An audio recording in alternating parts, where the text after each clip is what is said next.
Hello students, how are you? Hope you're doing good. Today we are going to start our new science chapter, that is chapter number 12, force, work and energy. तो इस chapter में हम देखेंगे कि force क्या है, हमारी daily life में फोर्स किन चीज़ों में यूज होती है, फोर्स के टाइप क्या है, ठीक है। उसके बाद हम पढ़ेंगे कि साइंटिफिक लैंग्वेज में वर्क क्या है, और फिर हम पढ़ेंगे एनर्जी और उसके types. Fine, so let's start this chapter. So chapter number 12, force, work and energy. इस चैप्टर में हम क्या क्या पढ़ने वाले हैं, इसमें हम पढ़ेंगे force, types of force, work, simple machines and energy. Fine, now science starter, identify these machines and name them. आपको इन मशीन्स को आइडेंटिफाई करना है, इनके नाम लिखने हैं। जैसे सबसे पहले है एक मिक्सर, देन एक वॉशिंग मशीन है,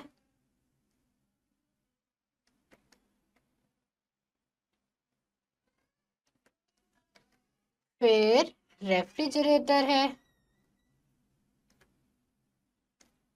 देन एक oven. Fine. Now force. Consider a vendor selling vegetables taking his cart from one street to another. What do you think may be the reason for movement of cart? How is the vendor able to move it? तो आप सोचो कि एक vegetable vendor है, एक सब्जी बेचने वाला है जो अपने कार्ट को एक जगह से दूसरी जगह लेकर जा रहा है। तो अपने कार्ट को कैसे मूव कर रहा है, कैसे एक जगह से दूसरी जगह वो सब्जी लेकर जा रहा है उस कार्ट पर, ठीक है। The vendor is pushing the cart forward due to which cart is moving. तो वेंडर क्या कर रहा है, कार्ट को आगे की तरफ धक्का दे रहा है, आगे की तरफ पुश कर रहा है, इसलिए वो कार्ट मूव कर रहा है। Consider an example of pull, a woman pulling out a bucket of water from a well using wheel on the axle. अब आप पुल का एक एग्जाम्पल देखो, एक विमेन है जो कि कुएं में से पानी निकाल रही है, जैसे कि आप यहाँ देख सकते हो, ठीक है। पानी कैसे निकाल रही है, वो बाल्टी को खींच के रोप से। Fine.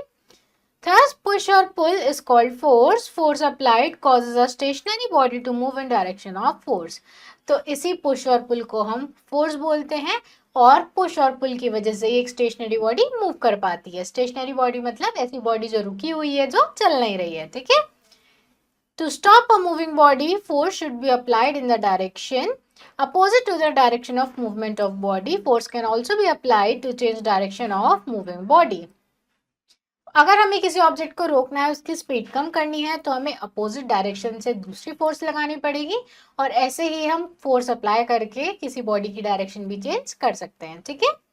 Now we apply force on pedals of bicycle to move it. We use force on brakes to stop it. Force helps to increase or decrease speed of a moving object.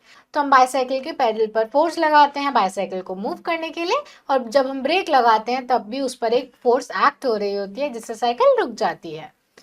Force can push, pull, twist, turn, squeeze, lift, bend or break. The blowing wind causes leaves of trees to rustle. We squeeze a lemon to take out its juice. We turn the motorcycle to change the direction. The carpenter uses force with X to cut the wood, and so on.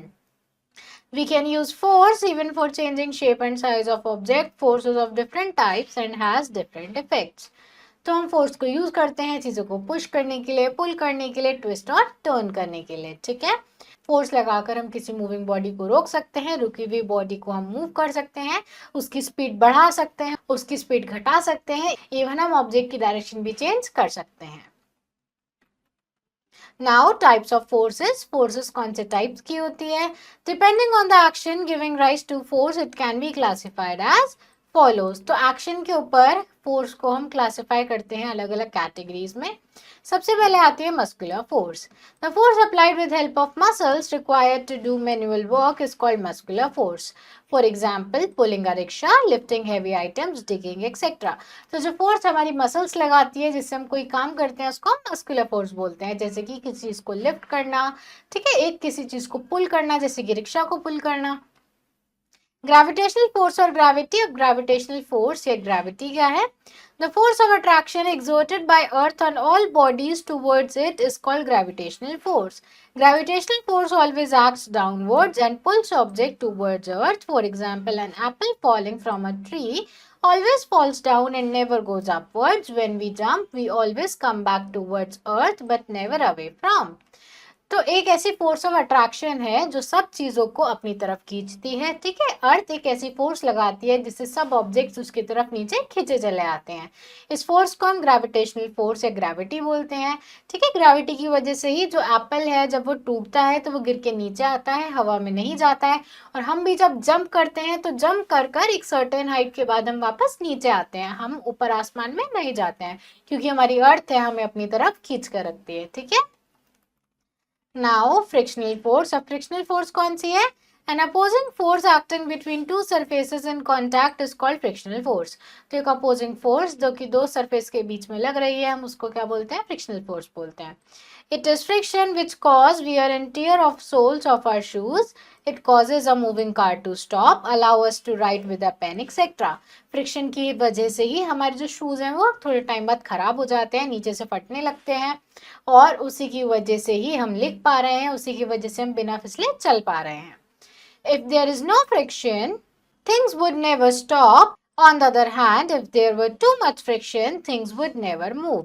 अगर कोई friction नहीं होती तो कोई भी चीज move नहीं कर पाती, और अगर कोई चीज मूव कर रही है तो वो कभी भी नहीं रुक पाती, ठीक है. Now one science activity.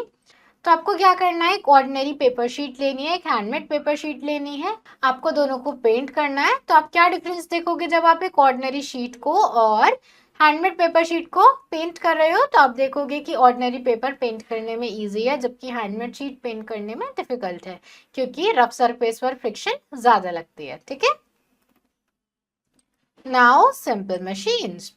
To make work easier, people use machines. A machine is a device which makes work easier and reduce our effort. Some of simple machines that we use in our daily life are as follows.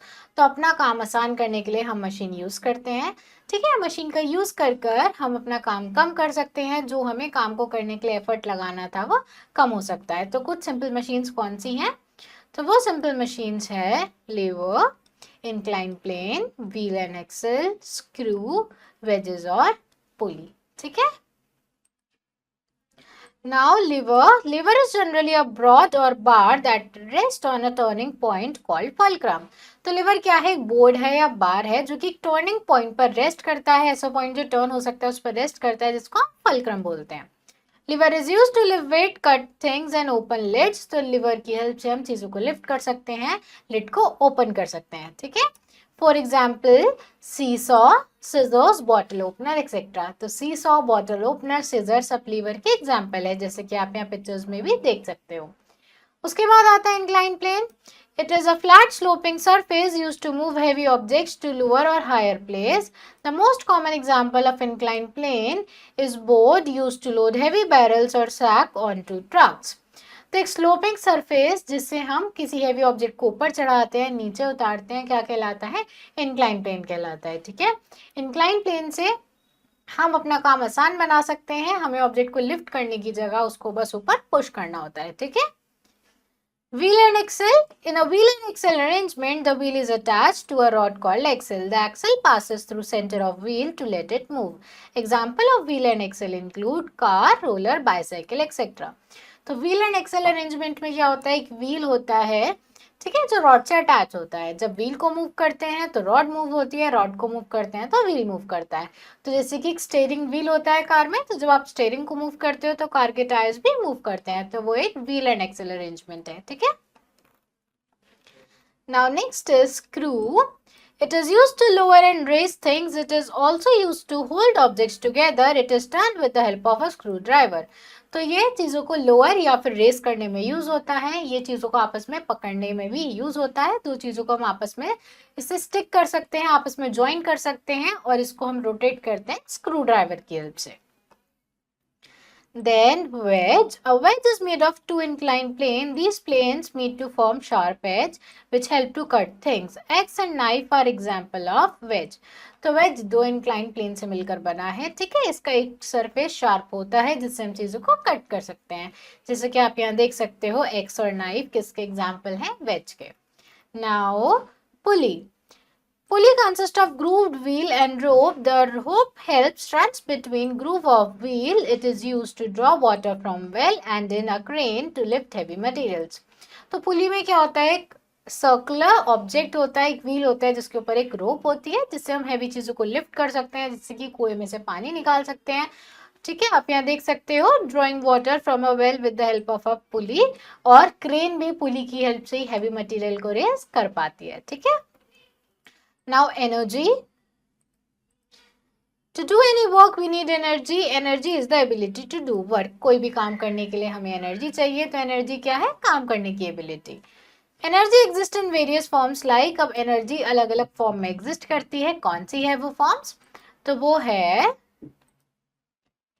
Heat energy, chemical energy, light energy, electrical energy और mechanical energy. ठीक है, सबसे पहले हम पढ़ने वाले हैं heat energy के बारे में। It is one of the most important forms of energy. The sun is main source of heat energy. तो हीट एनर्जी बहुत इंपॉर्टेंट है और सन जो है बहुत इंपॉर्टेंट फॉर्म है हीट एनर्जी का। Other sources of heat energy are fuels like wood, gas, petroleum, etc. Electricity also produces heat energy. तो wood, gas, petroleum जैसे फ्यूल भी हीट एनर्जी की सोर्सेज हैं, और इलेक्ट्रिकल आइटम्स भी इलेक्ट्रिसिटी से भी हीट एनर्जी प्रोड्यूस होती है। ठीक है, जैसे कि आप यहाँ देख सकते हो sun gas burning wood heat energy produce करते हैं। उसके बाद आती है light energy. The sun is the main source of light energy on earth. Other sources of light energy are lantern, candle, electricity, etc. Light is most important form of energy as it allows us to see objects. तो सन जो है light energy की main source है हमारी अर्थ पर। ठीक है, सन की हेल्प से ही हम सारी चीजें देख पाते हैं। अगर लाइट नहीं होगी, चाहे वो आर्टिफिशियल लाइट हो चाहे सन लाइट हो, तो हम कुछ भी नहीं देख पाएंगे। तो मेन सोर्स है लाइट की सन, और दूसरी सोर्सेज है लेंटन हो गया, कैंडल हो गई, और जो हमारे ट्यूब्स होते हैं, एलईडी बल्ब होते हैं वो। ठीक है, now chemical energy, it is obtained from chemical reaction. For example, a dry cell has chemical energy in it. तो केमिकल एनर्जी केमिकल रिएक्शन से मिलती है, जैसे कि ड्राई सेल के अंदर भी केमिकल एनर्जी होती है। Now electrical energy, electrical gadgets like bulb, fan, heater, air conditioner, etc. work with the help of electrical energy. तो bulb, fan, heater, air conditioner भी किसकी हेल्प से वर्क करते हैं? इलेक्ट्रिसिटी की हेल्प से। ठीक है, जैसे कि आप यहाँ देख सकते हो एयर कंडीशनर है, फैन है और हीटर है जो कि इलेक्ट्रिकल एनर्जी की हेल्प से वर्क करता है।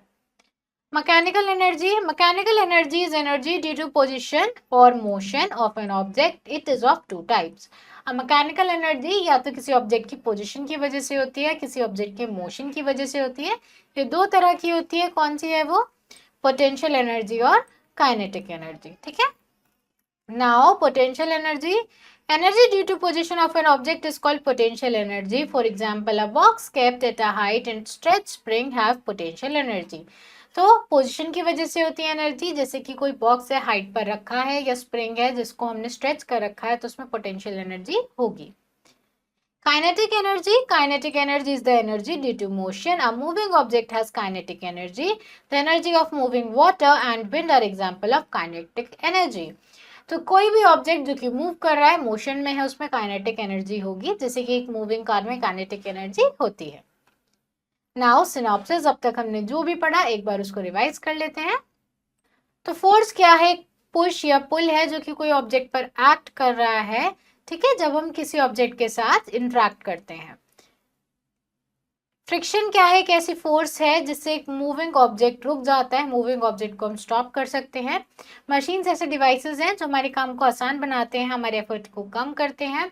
Energy ability to do work है। ठीक है, काम करने की एबिलिटी है। और काइनेटिक एनर्जी एनर्जी है जो कि किसी ऑब्जेक्ट के मोशन की वजह से आती है। और पोटेंशियल एनर्जी वो एनर्जी है जो ऑब्जेक्ट की पोजिशन की वजह से आती है। ठीक है, now self evaluation. Seesaw is an example of, seesaw किसका एग्जाम्पल है? लिवर का। Falling of an apple from a tree is an example of, apple का गिरना ट्री से किसका एग्जाम्पल है? Gravity. Which of these is not an effect of force, इनमें से कौन सा फोर्स का इफेक्ट नहीं है? तो answer is change in colour.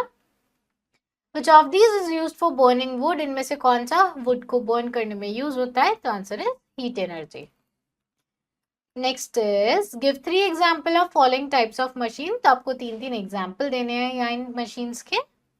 तो यहाँ पर लीवर का एग्जाम्पल है scissors, then crowbar, then seesaw. Then incline plane के एग्जाम्पल हैं slide, ramp, a ladder. Then wheel and axle के एग्जाम्पल हैं bicycle, doorknob और steering wheel.